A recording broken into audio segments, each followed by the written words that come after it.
Hey, Theody here with another cave-based tour. This one is situated on the Desolate Lands modified map of Conan Exiles. If you hear background noise, it is my senior sidekick lending her commentary, so I apologize if you hear sneezes and grumbles. It's her being needy, but yeah. Will not be a very long tour. Not quite as long as what is on Dune. This is not as extensive of a base build due to limitations and stuff on the server that I'm on.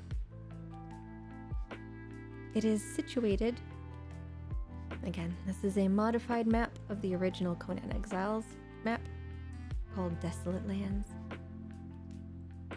It's all the way down here in the Verdant Oasis, in a cave called the Echoing Caverns. Now, I guess it depends on what server you're on, if it's being used for anything. This one, it was vacant and untapped, so we have built lovely bridges going across to access this point on either side, as well as stairs to get up. There is natural pathways on that side over there, that side over there, and then off the back down to the desert. So it's easily accessible. This is just kind of surrounded by water otherwise. And yeah, here's the entrance to the cavern. Oh, got the crown in the way. I guess I can't really go first person here. I will put the Modlist down below. But on the case of this server, it is a roleplay server. Fantasy-based, of course. And here I'm portraying a naiad, so this cave is her home and her spring. I'll go down this way first. There's not much to see. Not really utilized for anything at this time. Just used it as kind of storage in the back. It essentially goes right up there and is a dead end.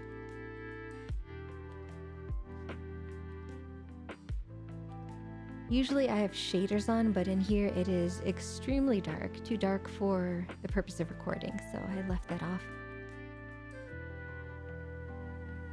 There are a lot of story-driven elements here. For example, this is a magical barrier. If you were to hover over the point of interest,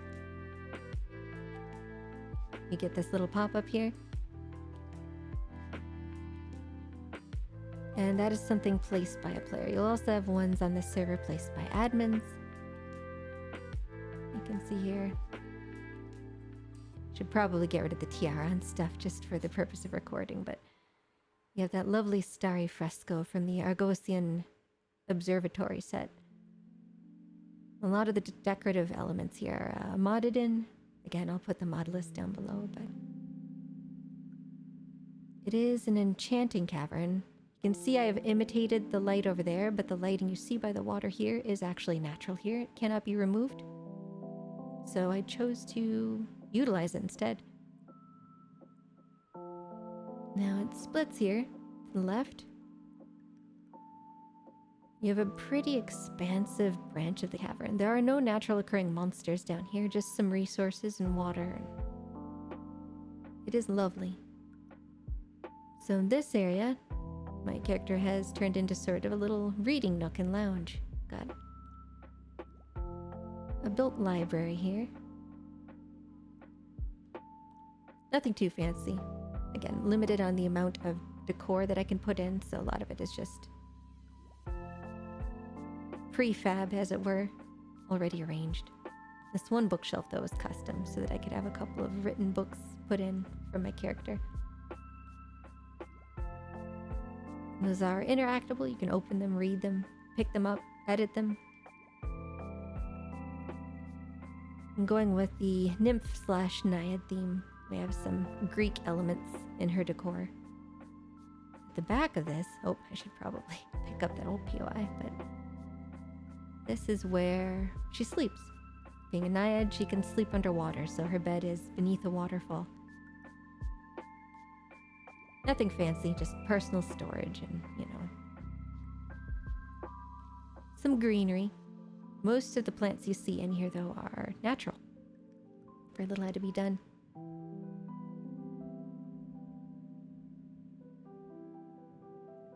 Go back this way. I think one of the greatest elements in this cave is illumination. I've had a lot of fun just mood lighting the whole place. It is extremely dark otherwise, except for these natural glowing placements near the water. And down here is the main cavern. This is where her spring is situated. We have developed a little conversation pit here in the center for guests. Got Cleo's little fire pit / water feature. My character's name on this is Cleo. A little snail, their resident rabbit, and you can see in the back there their cat. Another point of interest here used to kind of set atmosphere in regards to scent. The little elements that I disperse throughout the place. And again, no real building needed. It is all just accents and fleshing it out. So we have this lovely little cover here with some flowers hanging down and lights tucked up above, mood lighting as it were, wind chimes. To the side here is a changing room and access down to the spring. You know lore in regards to nymphs, or at least naiads, they tend to healing springs. So I put heavy emphasis on that with my character. Very simple changing room. Towels on the ground, little wash basin, and some mostly private space just to change into your bathing wear if you decide to go and take a dip in the spring. And the crystals are sort of a flavor element I added for my character, and they help illuminate and add some pop into the water. And of course, various statues in the back and mosaics all throughout.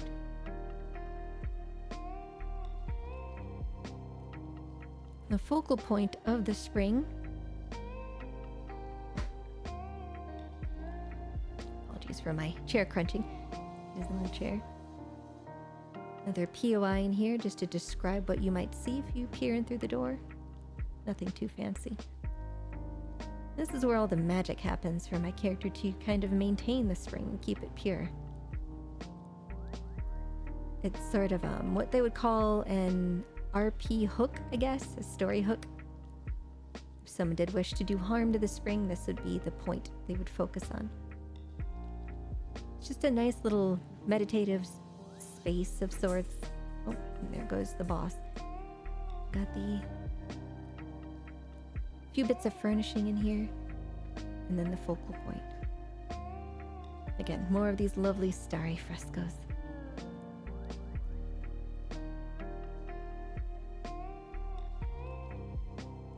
Oh, and Cleo's little sidekick down here. You can see that little rodent there with a crystal on its tail.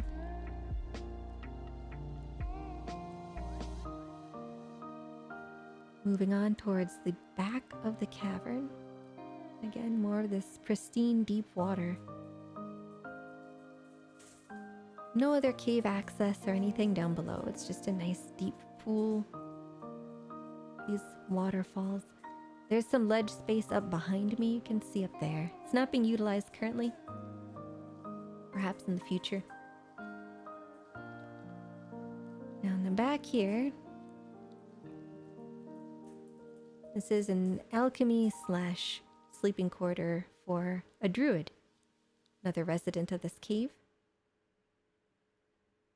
You can see all these ruined arches and such built in.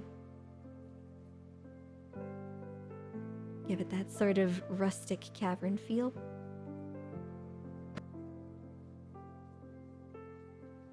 Sorry again for the chair crunching. And at the very back, we have a workshop space. Again, mostly just utilizing the natural cavern to avoid having to build too much. Got the kitchen / garden in the corner there. Mail center over here. You've got the coop which is another mod for sending out carrier pigeons and sorts to deliver mail. It's really nice. Back here is the working nook. Got all the different working thralls that benefit crafting, each one with their own little personality. Like we have Inigo here. I've actually tried to make look like him. You know, you know. Our alchemist, sporting some stylish wear. And back here we've got our tempersmith, our processing bench operator, smelter, and then up there, scoutwright. And everything else we might need.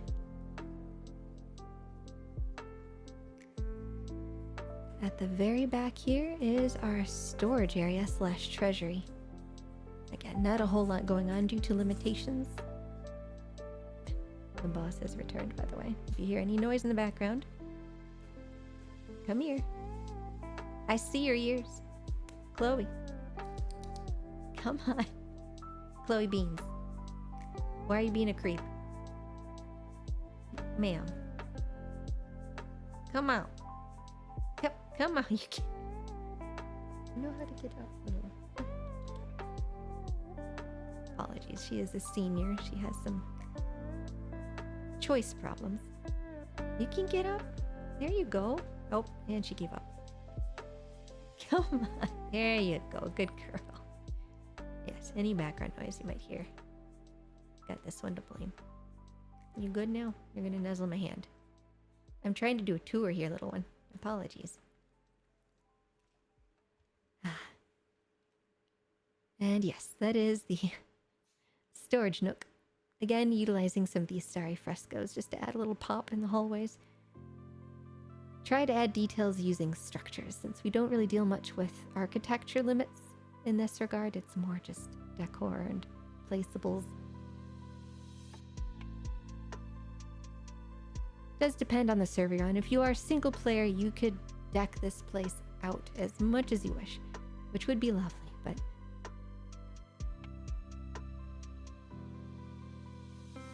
thus far it has been perfect for the setting. Not a lot of structure utilized. It's hard to say that this is a base build more than a base setup.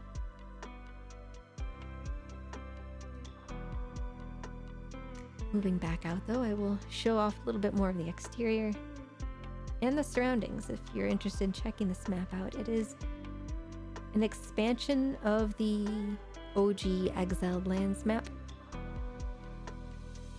and it's been very enjoyable.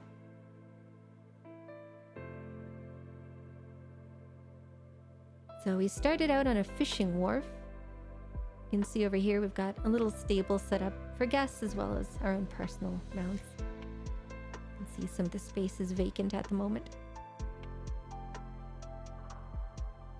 Outside of the vast open desert that is out that way, we have a path that leads up here. Again, not a lot of aggressive monsters around. The cave is empty. The outside guarded by leopards, but with the buildings out here now, they no longer spawn in. We only deal with the rabble that's out on the outskirts now. The kappas, and I can't remember what the lizards are called. Salamanders, I think? Resource-wise, there's plenty of iron around. There's some brimstone inside the cavern. Aloe on the outside, and of course, lots of trees and shrubs. Up above, we follow these stairs.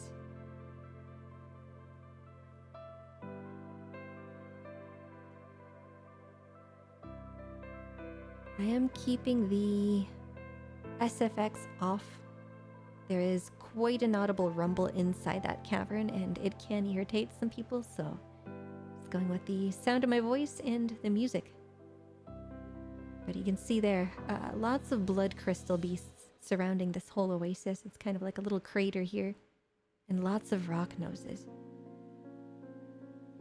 But you have this sort of shelf set up on the outskirts here that leads down to a road and beyond. And you can see the original edge of the world map up there. There is no longer a ghost fence up there. You'll no longer get killed instantly for passing it. That can be said for the majority of the map. And you can see again where this is situated in comparison to the vanilla map. As you can see, all the land around here, up to a road, or down to the desert.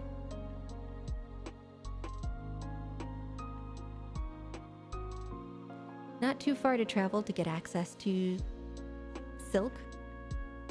We're near that one spider spawn area, if you're familiar with this map. But yes, again, just a short tour of this base. I wanted to kind of capture this before anything could happen. Story-wise, this is under threat. If anyone has been following my streams, there's ley lines throughout the world here, in this setting that I'm in. And they're currently acting up. And we are very close to one here, so all of this might disappear soon.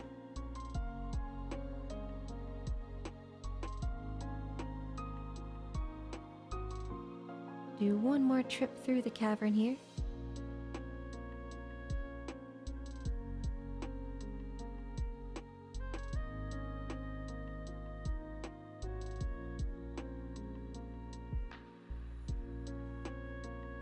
All of the lovely accent lights and such, just making certain places pop and setting the mood.